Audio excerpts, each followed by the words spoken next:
बिस्मिल्लाहिर्रहमानिर्रहीम। गुमनाम हीरो के मुअज़्ज़ज़ नाज़रीन, अस्सलामु अलैकुम। आइए चलते हैं कहानी की तरफ। बैठे रहो, मैंने इसका बाजू दबाकर सरगोशियाना लहजे में कहा, और अंधेरे पर नजरें जमाने की कोशिश करो। हो सकता है कि वो भी जमीन से चिपक कर पेशकदमी कर रहे हों। समझ में नहीं आता कि मेरे आदमी क्या कर रहे हैं। जफर इज़्तिरारी लहजे में बुड़बुड़ाया। चंद सानिये और गुजर गए, फिर अचानक ही फजा में किसी मेंढक के टराने की आवाज 3 मरतबा उभरी। इसके बाद फिर वही सुकूत छा गया, जिसमें सिर्फ इंजनों का उभरता और डूबता हुआ शोर गूंज रहा था। इधर भी मुकम्मल खामोशी है। जफर ने एक गहरा सांस लेकर कहा, क्या वो तुम्हारे आदमियों का सिग्नल था? मैंने मुतजस्सिस लहजे में पूछा। मेंढक की 3 आवाजें खैरियत के लिए हैं, 2 आवाजों का मतलब खतरनाक होगा। मेरी निगाहें शहर की तरफ से आने वाले रास्ते पर जमी हुई थी। अचानक मैंने सड़क से हटकर किसी गाड़ी के हेडलैंप्स रोशन होते देखे, जिसका मतलब था कि वो गाड़ी अपनी रोशनियां गुल करके पहले से अंधेरे में खड़ी हुई थी। हेडलैंप्स जलते ही वो गाड़ी हरकत में आ गई और नाहमवार कच्चे रास्ते पर उछलती हुई शाहराह के इस हिस्से पर आ गई जो आगे जेरे तामीर होने की वजह से मसदूद था। इस गाड़ी की रफ्तार इतनी तेज थी कि आनन फानन में हमारे करीब आ गई। गुलशन ममार वाला मोड़ आते ही इस कार की रफ्तार कम हुई और वो इस तरफ घूम गई जहाँ प्रोग्राम के मुताबिक गुलाम रसूल को मौजूद होना चाहिए था। तेज रोशनी की चादर का रुख बदलने पर मैंने देखा कि वो कोई आम कार नहीं थी, बल्कि सफेद रंग की सुजुकी हाई रूफ एम्बुलेंस थी, जिसकी छत पर इमरजेंसी लाइट और गालबन सायरन भी नस्ब था। एम्बुलेंस के हेडलैंप्स की रोशनी में हमने पहली बार इस शख्स को देखा जो जमीन पर बेहिस्सो हरकत पड़ा हुआ था। एम्बुलेंस के रुकते ही इसमें से 2 आदमी उतरकर आगे बढ़े। इसी लम्हे किसी जानब से यक बयकीन देव हैकल साए नमूदार हुए और एम्बुलेंस के पहलुओं पर फैले हुए अंधेरे की आड़ लेकर खामोशी से इन दोनों पर टूट पड़े और पलक झपकते में इन दोनों को रगीदते हुए रोशनी से दूर ले गए। गुलाम रसूल का बेहिस्सो हरकत बदन जहां पड़ा था वहीं पड़ा रहा। फिर अचानक ही एक रिपीटर गन चली। यके बाद दीगरे 3 मुसलसल फायर हुए, लेकिन किसी का बाल भी बीका न हो सका, क्योंकि फायरों के जवाब में कोई भी बेसाख्ता चीख नहीं उभरी थी। अलबत्ता अंधेरे में लड़ने वालों की गुर्राहटों और चढ़े हुए सांसों की आवाजें वाज़े तौर पर सुनाई दे रही थी। हमारे साथ आए हुए कमांडोज के पास मुतअद्दिद मोहलक हथियार मौजूद थे, लेकिन इनमें से कोई रिपीटर गन नहीं थी,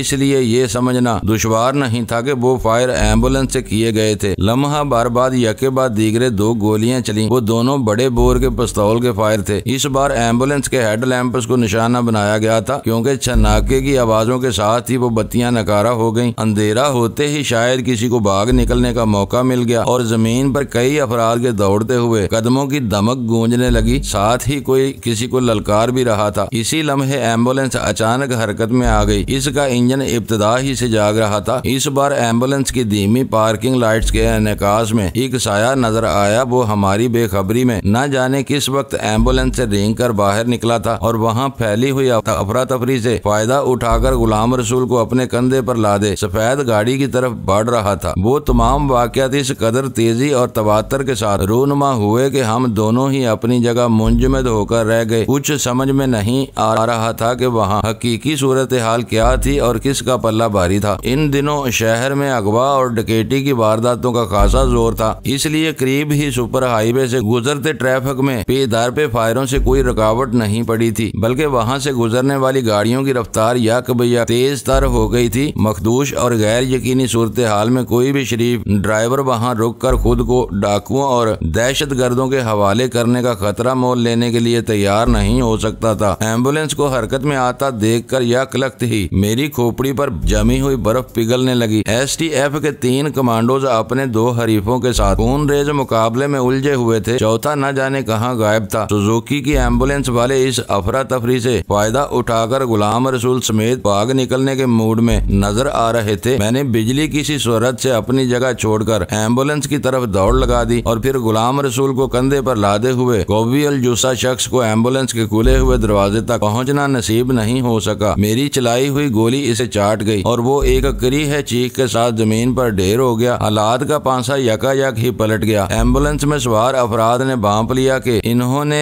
वहां रुके रहने की हमाकत की तो वो मारे या पकड़े जाएंगे। इन्होंने एम्बुलेंस को तेजी से मेन रोड पर भगा ले जाने की कोशिश की, लेकिन इनका वक्त पूरा हो चुका था। शायद चौथा कमांडो ऐसे ही किसी वक्त के इंतजार में अपनी कमी गाह में छुपा बैठा था, क्योंकि एम्बुलेंस की रफ्तार तेज होते ही एक गुटा लेकिन हौलनाक धमाका हुआ और एम्बुलेंस के परखच्चे उड़ने के साथ ही इसके मलबे ने आग पकड़ ली। इस वाक़े ने मुझे बुरी तरह बौखला कर रख दिया और मैंने वापस जफर की तरफ दौड़ लगा दी। जफर एक गाड़ी में सवार होकर उसका इंजन स्टार्ट कर चुका था। मुझे देखते ही इसने अपने हलक से उल्लू की तेज आवाज निकाली और मेरी तरफ मतवज्जो हो गया। तेजी के साथ गाड़ी बाहर निकालो, अब यहाँ रुकना खतरनाक हो सकता है। दोनों गाड़ियां बाहर निकली तो मुख्तलिफ सिमतों से चारों कमांडोज दौड़ते हुए हमारी तरफ आ गए। शायद उल्लू की चीख इनके लिए वापसी का इशारा थी। लड़ने वाले 3 में से एक कमांडो बुरी तरह जख्मी और खून में नहाया हुआ नजर आ रहा था। वो तीनों ही जफर की गाड़ी में घुस गए। चौथा कमांडो गुलाम रसूल के बेहिस बदन को अपने कंधे पर लाद लाया था। वो मेरी कार में सवार हो गया। हमारी दोनों गाड़ियां वहां से शहर की तरफ रवाना हुई तो एम्बुलेंस के जलते हुए ढांचे को देखकर ट्रैफिक रुकना शुरू हो गया और लोग गाड़ियों से उतरकर इसी तरफ दौड़ रहे थे। एम्बुलेंस में सवार अफराद के लर्ज़ाखेज़ अंजाम का तस्वर करके मैं जुर्जरी लेकर रह गया। इसका क्या हाल है? चंद सानियों के बोझल सकूत के बाद मैंने अपने साथ बैठे हुए कमांडो से बर्राई हुई आवाज में सवाल किया। मैंने इसे उठाया तो शायद ये नज़ा के आलम में था। इसका लहजा बिल्कुल सर्द और बेजान था। इसने मेरे कंधे पर ही दम तोड़ा है। इसका बदन तेजी से ठंडा होता जा रहा है। एम्बुलेंस पर बम तुमने ही फेंका था? मैंने आहिस्तगी से पूछा। हाँ। इसका लहजा पहले की तरह सर्द और मशीनी था। हमें हदायत दी गई थी कि आने वालों में से कोई भी बचकर निकलने न पाए। मैं जरा सी भी सुस्ती दिखाता तो वो फरार होने में कामयाब हो जाते। बम मारने से पहले मैंने इन्हें रुकने की वार्निंग दी थी, लेकिन इनकी मौत आ चुकी थी। इन्होंने मेरी वार्निंग की परवाह किए बगैर वहां से फरार होने की कोशिश की थी। वैन में कितने आदमी रहे होंगे? चंद सानियों के बाद मैंने पूछा। आखिर में कुल 2 आदमी नजर आ रहे थे। 2 पहले ही उतर गए थे। 5वां बेहोश आदमी को उठाकर ले जा रहा था कि इसे किसी की गोली चाट गई। तो क्या 5वां मर गया था? मैंने कदरे हैरत के साथ सवाल किया। गोली शायद इसके जिस्म के किसी नाजुक हिस्से में लगी थी, वो बोला। इसके बाद गाड़ी में खामोशी छा गई, मगर मेरा जहन इन ही वाकयात में उलझा रहा। इनके 5 में से 3 आदमी यकीनन मारे गए थे। बकिया 2 के बारे में मुझे कुछ इल्म नहीं था कि वो भी अपने बकिया साथियों की तरह जहन्नम बासल कर दिए गए थे या भाग निकलने में कामयाब हो गए थे। गुलाम रसूल जैसे करीबुल मर्ग बल्कि नीम मुर्दा शख्स की खातर इतने अफराद की भेंट गैर मामूली बात थी, लेकिन मुझे इनकी मौत से ज्यादा फिक्र इस अमर की थी कि इनमें श्रीमान सिंह शामिल था या नहीं। वो जिस कदोकामत का मालिक था, इसकी बिना पर मेरा ख्याल था कि वो जिस्मानी मुशक्कत और धूल धप्पे का आदी नहीं था। अगर वो एम्बुलेंस ही में मौजूद रहा हो तो बात दीगर थी। वो लोग श्रीमान सिंह के सफारत खाने के मुलाजमीन थे या इसने गुलाम रसूल के हसूल के लिए शहर के पेशावर बदमाशों की खिदमत हासिल की थी। ये भी एक अहम सवाल था, क्योंकि इसी के जवाब पर आने वाले वाकयात का दारोमदार था। इस पूरे किस्से में स्पेशल टास्क फोर्स का जिक्र ही नहीं आना था, बल्कि जफर ने पेशगी ये बंदोबस्त कर लिया था कि 11:30 बजे पुलिस की एक मुसल्लह गश्ती जमात जाए वारदात पर पहुंचकर कंट्रोल संभाल ले और वहां से जख्मी या मुर्दा हालत में हाथ लगने वाले कैदियों के हवाले से एक कहानी बना ले। कहानी में गुलाम रसूल का गोल मोल जिक्र जरूर होता और ये बताया जाता कि मुजरिम सुपर हाईवे के वीराने में मुश्तबा अंदाज में जमा थे, जिन्होंने पुलिस के ललकारने पर फायर खोल दिया। खून रेज तसादम के बाद पुलिस ने हालात पर काबू पाया तो इन लोगों के कब्जे में बदनाम सियासतदान गुलाम रसूल भी मौजूद था, जिसे पुलिस ने अपनी तहवील में ले लिया। वो पुलिस वालों की इब्तदाई कहानी होती, जिसमें बाकिया रंग जफर की हदायत के मुताबिक भरे जा सकते थे। पुलिस रिपोर्ट की मरहलावार इजरा की जरूरत इसलिए समझी गई कि पूरी सूरत हाल वाज़ा होने में अखीर होने के सबब से वो कहानी सुबह के अखबारात में शाया नहीं हो सकती थी, लेकिन 11:30-12 बजे तक जारी होने वाली इब्तदाई कहानी सनसनीखेज सुर्खियों के साथ अखबारात की जीनत बन सकती थी। वैसे तो श्रीमान सिंह के अफसरान को रात ही को पता चल जाता कि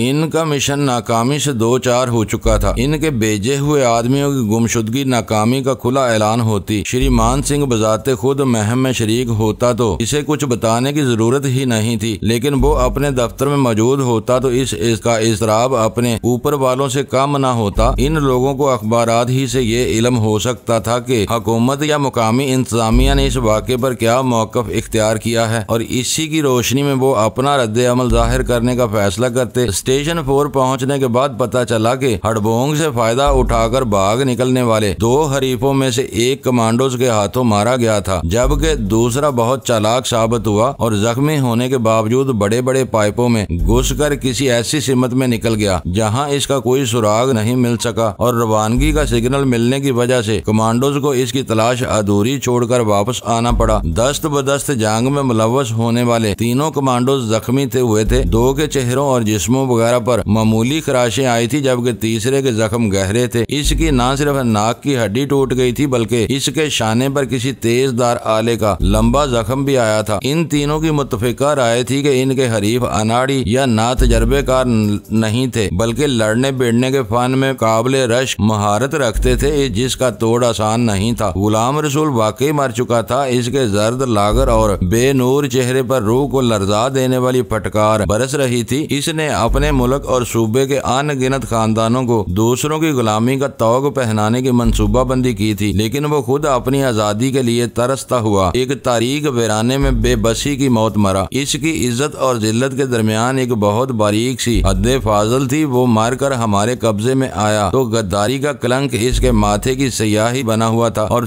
रसवाई इसका मुकद्दर बन गई थी। अगर वो आखिरी लम्हात पर फरीके सानी की तहवील में चला जाता तो मरने के बाद भी इसका नाम चलता रहता, इसे हर इज्जत और आजाद से नवाजा जाता। लेकिन कुदरत के फैसले हमेशा अटल और दुरुस्त होते हैं। क़ज़ा-ए अजल के बेरहम हाथों ने गुलाम रसूल को वो महूम सी हद्दे फाजल अबूर करने की मोहलत नहीं दी और वो इबरत का निशान बनकर हमारे कदमों में आ गिरा। वो बहुत हसास और संगीन नौयत का मामला था, इसलिए जफर वापस आते ही मसरूफ हो गया। इसे होम ऑफिस के जिम्मेदारों से मिलकर जुज़ियात तय करनी थी और गुलाम रसूल के जस्ते खाकी को कहीं न कहीं ठिकाने लगाने का बंदोबस्त करना था। इसलिए मैं इसे उसके दफ्तर में छोड़कर रिटायरिंग रूम की तरफ चल दिया। वहाँ सुल्तान शाह मुंह फुलाए आरामदेह बिस्तर पर दराज था। मुझे देखते ही इसने अपनी नाराजगी का इजहार करते हुए दूसरी तरफ करवट ले ली। वो दलेर और काबिल एतमाद दोस्त था। हर बुरे वक्त में आंखें बंद करके मेरा साथ देता था। इसके सहारे की वजह से मैंने बड़ी दुश्वार मेहमात सर की थी, लेकिन ये भी एक तयशुदा बात थी कि बाज़ औकात वो अपनी अकल के इस्तेमाल में बुखल कर जाता था। ऐसे मौके पर मेरे साथ इसका रवैया ज़ूद हिस्स बूढ़ों जैसा हो जाता था। वो मुझसे इस बात पर नाराज था कि मैंने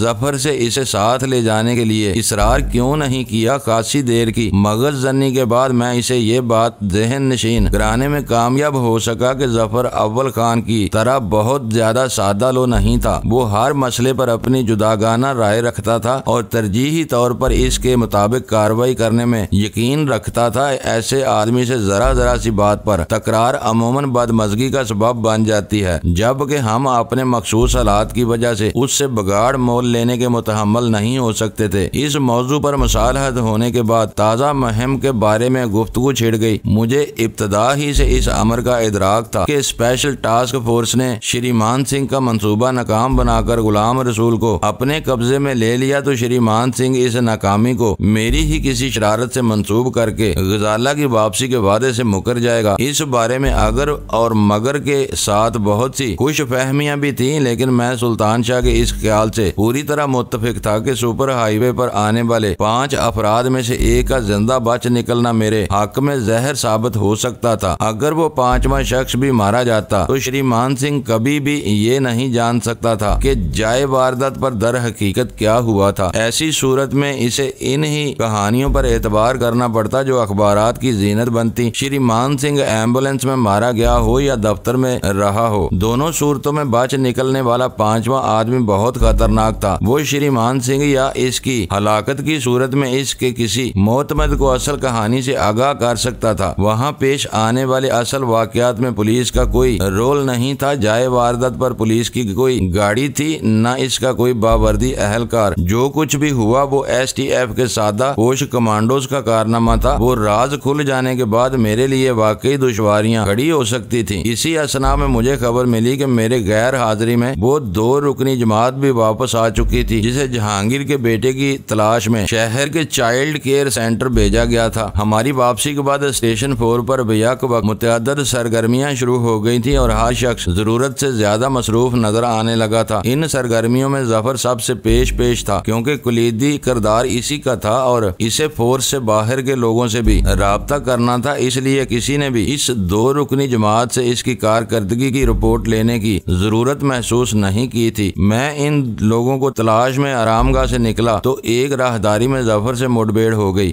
माफ करना, मैं जरा मसरूफ हूँ। इसने मेरे शाने पर हाथ रखकर उजलत अमेज लहजे में कहा, कुछ देर में आला सरकारी ओहदेदार यहाँ आने वाले हैं, इसलिए मैं शायद सुबह से पहले फारिग न हो सकूं। अरशद और अकबर बच्चे के बारे में तहकीकात करके वापस लौट आए हैं। अगर तुम मुनासिब समझो तो इनसे रिपोर्ट ले लो। फारिग होने के बाद हम आपस में तबादला ख्याल कर लेंगे। तुम उजलत में हो, थोड़ी देर बाद शायद तुमसे बात भी ना हो सके, इसलिए ये बताते जाओ कि अगर मैं किसी फौरी कार्रवाई की जरूरत महसूस करूं तो कौन मेरे काम आ सकेगा। अरशद मेरा बहुत सीनियर आदमी है, इसने कहा। वो तुम्हारे साथ हर तरह से तावन करेगा। वो एक दफा फिर माजरत करके आगे निकल गया और मैं अरशद की तलाश में निकल खड़ा हुआ। अरशद अपने खदोखाल से वाकई एक खरांट आदमी नजर आ रहा था। इसने निहायत खुशदिली के साथ मेरा खैर मुकदम किया और मेरी फरमाइश पर बेचूंच राह मेरे साथ चला आया। इसने चंद घंटों की कलील सी मुद्दत में शहर के 20 से जायद इदारे खंगाल डाले थे। अपनी तफ्तीश के लिए इसने इन इदारों के मालकान या मुंतजमीन के बजाय निचले दर्जे के मुलाजमीन पर इन्हिसार किया था और इसकी भाग दौड़ का निचोड़ ये था कि वीरा पिछले रोज एक सुर्ख और सफेद बच्चे के साथ वहाँ देखी गई थी। हर तरफ फैले हुए नाकामियों के घूर अंधेरे में वो उम्मीद की पहली किरण थी। इस सेंटर का नाम क्या है और वो कहाँ वाक़या है? मुझसे पहले सुल्तान शाह ने सवाल दाग दिया। लिटिल एंजल के नाम से वो सोसाइटी के इलाके में चलाया जा रहा है। अरशद ने कहा, तुम इस बच्चे को देख चुके हो? मैंने पुरतजस्सुस लहजे में दरियाफ्त किया। उसने अपने सर को नफी में जुम्बश दी। वालिदैन के अलावा किसी को बच्चों तक जाने की इजाजत नहीं दी जाती। मैंने इस इदारे के एक क्लर्क से बात की थी। इसने वीरा की तस्वीर देखते ही पहचान ली थी, जिसका मतलब है कि वो बच्चा वहीं मौजूद होना चाहिए। इसने तुम्हें कुछ और भी बताया होगा? मैंने पूछा। वो तो बात करने पर ही आमादा नहीं था। 500 रुपए का नोट मुट्ठी में लेने के बाद वो तस्वीर देखने पर आमादा हुआ था, मगर डर रहा था कि मालकान को इस बात का इल्म हो गया तो वो इसे मुलाजमत से निकाल देंगे। इन लोगों को गैर मुतल्लका लोगों से बच्चों के बारे में बातचीत करने की ममानत है। तुमने उससे किस बहाने से बात की थी? मैंने अगला सवाल किया। मैंने इसे बताया था कि मैं एक घरेलू घर में मुलाजम हूँ और हमारी गैर मुल्की मालकिन अपने शौहर से लड़ने के बाद अपने शीरख्वार बच्चे को साथ लेकर घर से भाग गई है। हमारे मालिक का ख्याल है कि इसकी बीवी बच्चे को किसी फुल टाइम केयर सेंटर में डालकर खुद किसी होटल में ऐश कर रही होगी। मैं दिल ही दिल में इसकी हीला साजी की दाद दिए बगैर न रह सका। अगर बच्चा वहीं है तो हमें इसकी बाजियाबी के लिए फौरन हरकत में आना होगा। मैंने कहा, मैं तैयार हूँ, लेकिन वो बच्चा हम कैसे संभाल सकेंगे? इसने झिझकते हुए कहा, बच्चे का बाप हमारे साथ होगा। मैंने मुस्कुराते हुए कहा, वो बच्चे को इसकी माँ तक पहुँचा देगा। बच्चे की जुदाई में वो अपना ज़हनी तवाज़ुन खो बैठी है, लेकिन इतनी रात गए वहाँ मुलाजमीन के अलावा कौन बैठा होगा? वो लोग इतनी आसानी के साथ बच्चे को हमारे हवाले नहीं करेंगे। सुल्तान शाह बोला, पहली बार मैं वहाँ एक मस्कीन घरेलू मुलाजम के रूप में गया था। मैंने इसे बताया था कि हमारी मालिक ने मालकिन का सुराग लगाने पर 5000 रुपए का इनाम रखा है। इसी वजह से इसे भी 500 रुपए मिल गए। लेकिन अब मैं क्राइम ब्रांच के इंस्पेक्टर के रूप में जाऊंगा। मालकान को सर के बल चल कर वहाँ आना होगा। पढ़े लिखे लोग अमूमन नाम और ओहदों के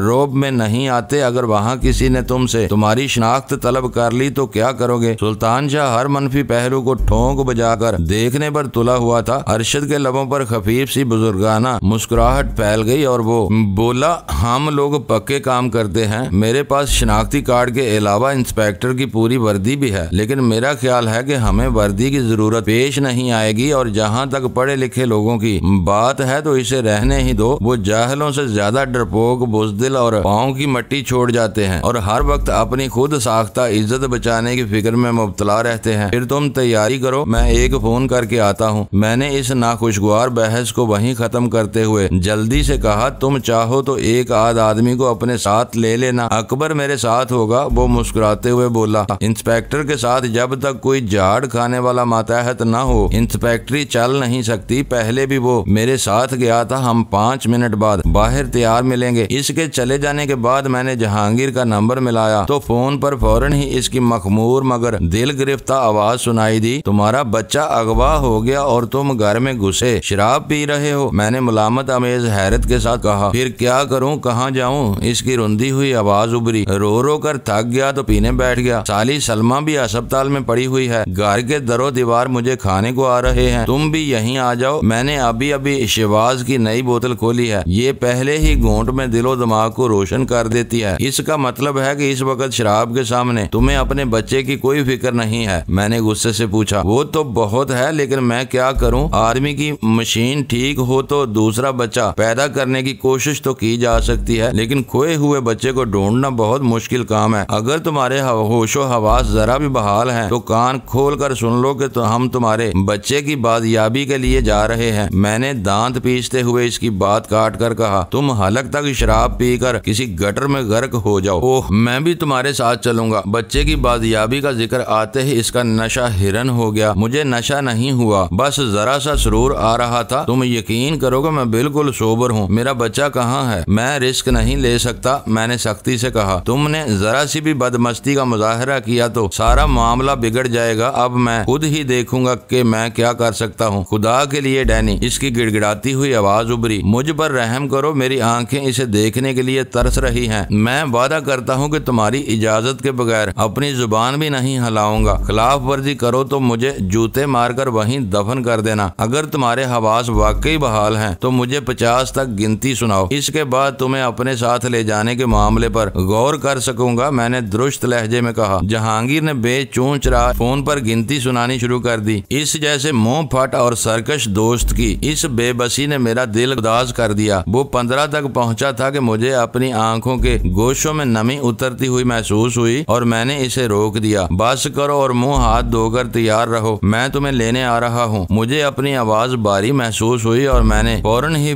फोन का सिलसिला मुनक़ता कर दिया। क्या बात है, आज इसने तुम्हें दिल गिरफ्तार कैसे कर दिया? सुल्तान शाह ने पूछा। वक्त वक्त की बात होती है, आज वो खुद बहुत दिल गिरफ्तार और उदास है। जिंदगी में बाज़ मुकामत ऐसे भी आते हैं जहाँ इंसान खुद को बहुत हकीर और बेबस महसूस करने लगता है। जहांगीर पर आज यही कैफियत तारी है। मेरी हदायत पर इसने किसी कुंद ज़हन और गबी बच्चे की तरह रुक रुक कर गिनती सुनानी शुरू कर दी थी। फोन से फारग होते ही हम दोनों उठ गए। बाहर रौनक और चहल पहल थी। हम दोनों इस भाग दौड़ से लुत्फ अंदोज होते हुए बाहर पहुंचे तो अरशद अपने साथी समेत इसी जीप के पास मौजूद था जिसमें हम अपने होटल गए थे। हमने रास्ते में जहांगीर के मकान के फाटक पर रुक कर हारन बजाया तो वो फौरन ही जैली खिड़की खोलकर बाहर आ गया। मेरी मतवक्को नाराजगी के खौफ से वो शायद तैयार होकर चौकीदार के कैबिन में आ बैठा था। अरशद और अकबर जीप की अगली नशिस्तों पर विराजमान थे। मैं सुल्तान शाह के साथ पिछली सीट पर बैठा हुआ था। जहांगीर दरवाजा खोलकर मेरे बराबर में बैठा तो इसके बदन से फूटने वाली सेंट की तेज बू ने मेरा दिमाग बक से उड़ा दिया। शायद वो हिस्की की तेज बू दबाने के लिए जरूरत से ज्यादा सेंट लगा आया था। ये फौजी जीप कहाँ से तुम्हारे हाथ लग गई? इसने मेरे कान के नीचे मुतहय्यराना सरगोशी की। ये फौजी जीप नहीं है, इस वक्त हम इंस्पेक्टर अरशद और सब इंस्पेक्टर अकबर के साथ सफर कर रहे हैं। मैंने ऊंची आवाज में इसे आगाह किया और वो